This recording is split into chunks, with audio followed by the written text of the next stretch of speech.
Hello, I'm the Nostalgia Critic guy. Remember it so you don't have to.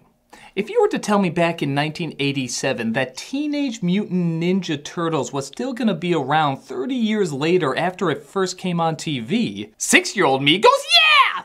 36-year-old me goes, what the hell's kinda wrong with us? It's weird to think of all the comic book characters that could have the lasting power of Batman with tons of different incarnations over the years. Teenage Mutant Ninja Turtles would be one of the major ones. Even though I friggin' adored everything turtle related growing up, it is odd to think that a clear product of the late 80s and early 90s would lend itself to so many reboots and spin-offs. Many of them still very popular. Well, I can't say I've actively watched them all. I can say I kept taking a peek once in a while to see what they were up to. Kinda like checking in on an old childhood friend, who has many ups and downs over the years. Nickelodeon, after wrapping up a pretty popular run with their last take on the series, has rebooted the idea again with Rise of the Teenage Mutant Ninja Turtles. Because everyone needs to be rising now for some reason. Hell, if they really want to make this modern, they call it the Sleeping In Past Noon, because hell with your shit, it's the goddamn weekend of the Teenage Mutant Ninja Turtles. Fans have been buzzing about their new design, new style, and all-around new feel. While the Turtles have certainly looked and acted different in the past, there was a definite spin on this version that seemed very unique compared to the others. Nickelodeon was so confident in this new version that, like Disney did with the DuckTales reboot, they released the first episode on YouTube in late July, despite the show premiering mid-September. Will it win Turtle fans over? Can it suck in the newcomers? Does anyone see YouTube videos they subscribe to if they didn't press that goddamn bell? The answer to all of these is pointlessly complicated, yet somehow simplistically dumb. And we're gonna look it over today. Let's take a look at Rise of the Teenage Mutant Ninja Turtles. First, let's examine the intro. It's friggin' amazing. Like Thundercats, X-Men, even original Ninja Turtles, amazing. This whole opening is done in one shot with no cuts, and the animation matches the incredible angles and energy throughout the whole thing. It's a friggin' rush. This is one of those intros you can watch over and over and slow down to see what you missed. Look, there's that naked lady from The Rescuers. Unlike the other versions though, the song explains very little about who the Turtles are and even leaves out their origin. Get used to that. As you'll see, the episode starts off by explaining, how'd that dude from UHF put it? Nothing! Absolutely nothing! No, really, watch. Two guys in gym clothes with dog pouches and brows that ate their eyes are chasing after a Pika Gizmo, American Dragon, that can teleport away. Oh yes, it gets stranger. We randomly cut to presumably a crime boss looking at the briefcase from Pulp Fiction. Yeah, we happy. We see our heroes in a half shell watch this shady deal as they set up a grappling hook, cling onto the wire, swing right past the mob boss, and cannonball into a pool. And if you're thinking like I was, how funny it would be if we never see that crime boss again, we never see that crime boss again. Well, that is funny, but what? Quickly, the tone of the show starts to reveal itself as we look at the Turtles' designs and how they act. It looks like they kept some of the additions from the Bay-produced films. The good additions! As we see things like Donatello's tech gear, even down to his shell being half robotic, Michelangelo having more of the silly goof-off look, and Raphael looking rough and... Brother Paul! Getting his name removed from the Guinness Sports Records.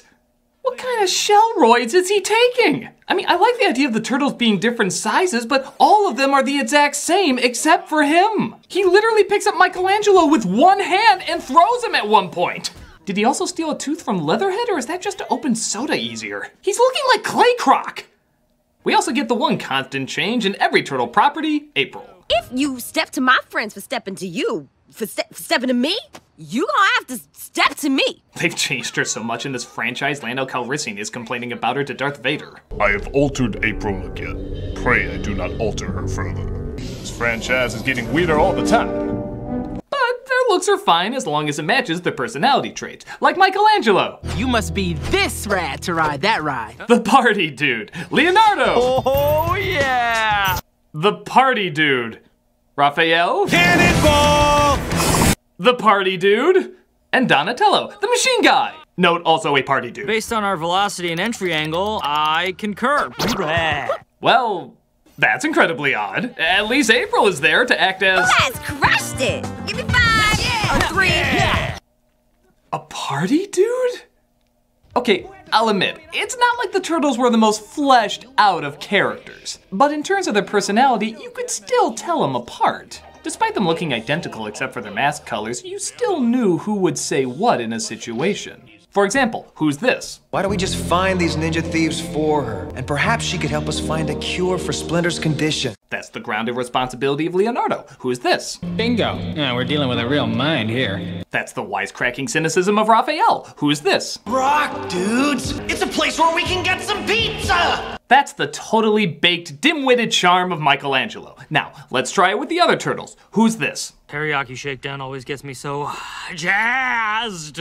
Well, that sounds like the goofiness of Michelangelo. Oh, nope, it's Donatello. How about this? What? I can't make a joke in the middle of the craziest thing ever? That's how I cope. Well, that also sounds like the goofiness of Michelangelo. Oh, it's Leonardo. How about this? Let's go bungee dunk on the hoops at Rucker Park. Well, I'm just gonna go against the grain and say that's Raphael. Oh, that's Michelangelo! See a problem? Don't get me wrong, the voice acting is good and they have great delivery. I can tell them apart just by the vocals. But in terms of the personality, there's little to no difference. Some have even said that they switched the leadership roles of having Raph as the leader instead of Leo. But after seeing 4 of these episodes, I couldn't tell you who the leader is, because they're all exactly alike. And if you're wondering why they're not going to their backstory, series villains, or honestly any character, it's because this show is taking a very similar route as Teen Titans Go. The focus is more on jokes and silliness rather than consistent storytelling. And yes, I know how ridiculous it sounds to demand consistent storytelling from something called Teenage Mutant Ninja Turtles, but that was always kind of part of their charm. Even though it was dumb, it was still an action series too, and you can't be that into the action if you're not that into the story or characters. Teen Titans Go has a very similar problem, but don't worry, we'll get into that in a few weeks. For this, however, there's a great irony that the action is harder to get invested in because, honestly, it's some of the best action the shows have ever had.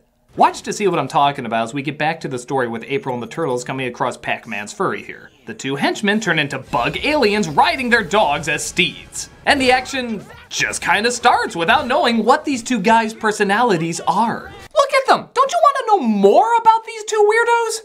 It not only would make the comedy funnier seeing their unique personas work off of the Turtles, but we'd be more invested in the fight itself. Can you imagine fighting Bebop and Rocksteady without establishing them at all? Or the Shredder, or Krang, or any number of mutants that they fight over the shows? It was silly, but it was fun because we knew these guys so well and so quickly. Even the most throwaway villains had a distinct personality always attached to them. Here, it's bad guys with no personality versus 5 characters with only 1 personality. Therefore, it's not nearly as funny. But with that said, it is kind of funny. There are some good one-liners and deliveries throughout the fights, ones that get a really hard laugh. With or without your fake nerd voices. That was actually my real voice. Well, you better get intimidated. What's wrong with my voice?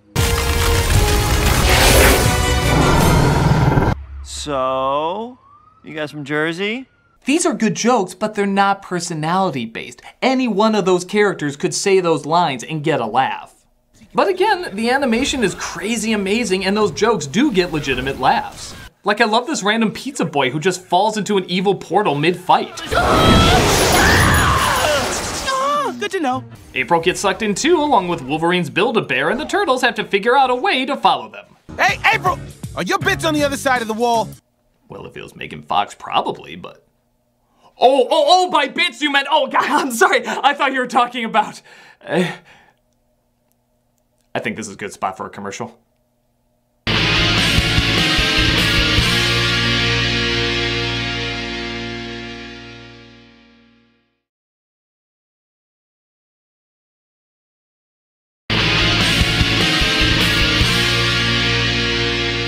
So we're introduced to Master Splinter, who... is the Tasmanian Devil? Who also calls his adopted sons by their colors. Like what parents of kids who like Ninja Turtles do. And I thought purple was the funny one. I'm just hoping he's playfully joking around the same way Iroh or Yoda does, and he reveals that he's actually very wise. Someday you will be great ninjas. Is something I would say if I were a liar. Nope, he's kind of an asshole. We can be heroes like Lujitsu. Nice try. Man, if he was kidnapped like in the movies, I'd be more than happy to bring on the rat poison. Hey, I've seen this before. In Splinter's Do Not Touch cabinet. We gotta get Splinter out of the room. I don't even get it. Why don't they just say they need the device to save April? And what do we say if he asks why we want it? That we needed to go after our best friend who disappeared into a wall? Yeah, that! Yeah! Leo steals it, though, when Splinter's asleep, and they use it to get to Dimension Over here. April! They find April, they hug, and then they immediately just talk about where they are. And we're in a mystic hidden city, deep under New York. It's the relationships that's the heart of the show. It turns out they're under New York, where a villain named Baron Draxum plans to turn people into mutants using the ooze and mosquitoes. They happen to find magic weapons exactly like theirs, except I'm sure they'll cost more at the toy store, and they tell Baron to give back their Simpson Momo. Stop creating imitation crabmen. And a ride in a limo this is with a hot tub and pizza. You walk out of here. Beautiful. So, how progressive is this version? Once again, they have a fight sequence, and, well, it's friggin' amazing. I can't believe how good this animation is. It's like Kill la Kill fighting against the turtle toy boxes. It's beautiful to look at. No, look out, Accidentally impressive. Boy, talk about two words that sum up this show perfectly.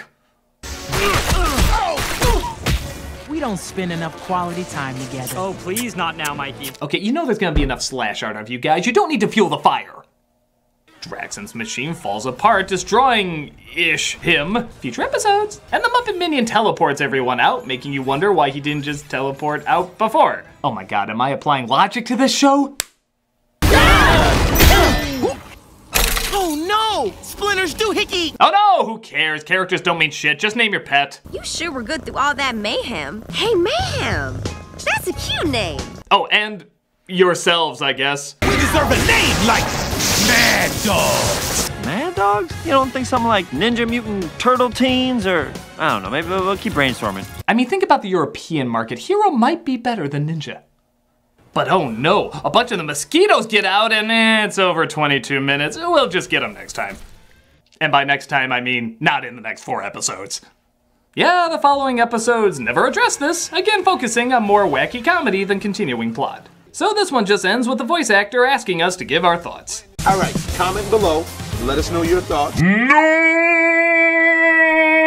How long has YouTube been around? You should know better! That's like asking Gollum his opinion on rings. Some things you just don't do! Since the other episodes are on Nickelodeon's site, I won't go into too much detail about them, as I'm sure they're building up for the September premiere. But I will say, they're roughly the same thing. The times are cut in half to 11 minutes, there's usually some problem or foe that they have to overcome, and they use action and or jokes to overcome it. Like I said, there's no one main villain or much of a continuing story or even continuity. Mutants, for example, just seem to exist in this world. One owns a puppy farm while another owns a junkyard. It isn't very clear how this world works, but again, I think that's kind of the point. It'll be interesting to see if they want to take this the same direction as Adventure Time or Steven Universe, where there's silly nonsense mixed in with slow building drama. If that's the idea though, there is no sign of it yet, and I kinda argue there shouldn't be. Even in their goofiest episodes, the characters are very well defined in those shows, so we relate to them very easily and know what they're going through even when the tough stuff happens. But like I said before, everyone in Rise of the Teenage Mutant Ninja Turtles is exactly the same character. The only difference is a slight addition of some cliches, like Raph might say a tough stereotype, Don might say a geeky stereotype, April might say a sassy stereotype, and Splinter might say an old stereotype. So the best way I can describe this show is enjoyably frustrating. There is a lot to be impressed by, some of it the most impressive in any incarnation of the Ninja Turtles. The action, amazing. The designs, colorful and unique. The comedy, sometimes awkward, but other times hugely hilarious. If they want to go for just zany jokes like Ren and Stimpy or SpongeBob, I'm open to that. But if they want to add an action angle as well as make memorable characters, there has to be a better understanding of who's being portrayed and the environment they're being portrayed in. Shows like Gravity Falls or Star vs. the Forces of Evil are silly. But Mabel is going to be a different kind of silly than Grunkle Stan. Star is going to have a different kind of energy than Marco. That's why we like them, and that's why we're with them both through so much goofiness and so much drama. But these characters have little variety. The best example I can think of how well this can work is in The Simpsons. The family has something Mr. Burns wants, and Marge says that they can get a decent price for it and then make him double it. Everyone looks at her shocked as she says, "Why can't I be greedy once in a while?" That only works because it's Marge, because you know her character. That wouldn't have worked if Bart said it, or Homer said it, or Nelson said it, or Barney said it. It has to be the unique character they designed for only her. If this show wants to last and stand out, it has to have characters as definable as these characters. But, truth be told, I think it can. There are some good laughs, some fun ideas, and some incredible animation, and I think it should all be utilized as best as possible. While it has a clunky start, it's a start with promise. But they're promises that could ironically use a little more limitation in some areas and a little more expansion in others. Given the right tuning, this could be a very fun and unique show. I don't know what's next for the Ninja Turtles, whether this has a long future or a short future ahead of it, but I hope it plays to its strengths, sharpens its dull edges, and turns out a show worthy of the surprisingly long-lasting Teenage Mutant Ninja Turtle name. I'm a Nostalgia Critic. I remember it so you don't have to.